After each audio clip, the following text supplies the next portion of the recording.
Ташкентте Фазыл Қари көпшілікке танымал кісі екен. Ол кісінің әкесі ақылынан алжасқан, ақыл есі дұрыс болмапты.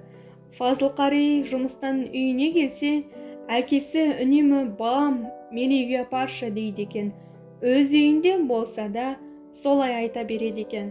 Сосын баласы әкесінің айтқанын екі етпей көлігіне отырғызып алып, көшені бір айналдырып келіп, әке, әне үйге келдік деп өз үйіне қайта келеді екен. Әкесі сонда, рахмет балам, бәрібір өз үйіңе жетпейді ғой деп баласына мәз болады екен. Күнде осылай қайталана береді. Бір күні Фазыл Қари бір себептермен жұмысынан шығып қалып, көлігінде сатып жібереді. Әкесі күндегі әдетінен жаңылмай, балам, мені үйге апар дейді екен. Машинасынан айырылған баласы бір арбаның үстіне көрпе төсеп, әкесін соған отырғызып, ыңылдап машинаның дауысын салып, ауланы бір айналдырып келіп, әке, әне үйге келдік дейді екен. Әкесі мәз болады екен. Бір күні әкесі, балам, қолыңды жай, мен бүгін саған жақсылап бата берейінші, дұға етейін депті. Балам, бүкіл әлемнің патшалығы сенің арқаңда жүрсін деп бетін сипап бата беріпті.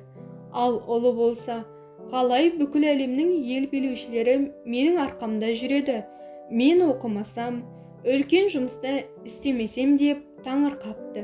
Мейлі, әкемнің ақылы бүтін емес қой деп күліп, үндемей қоя салған екен. Арада біраз жылдар өтеді. Баласы Фазыл Қари дінге бет бұрып, 1998-2000 жылдары үлкен қари атанады. Сол жылдары Самарқанның бір кесенесі ашылған ба, мешіт соғылған ба, әйтеуір бір үлкен жиын болыпты.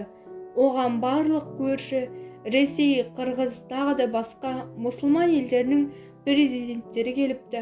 Сол жиынға Өзбекстанның бұрынғы басшысы Ислам Каримов осы Фазыл Қариді шақыртыпты және қариға айтыпты, сіз алға түсіңіз, бізге жол бастаңыз деп алдына өткізіп жіберіпті.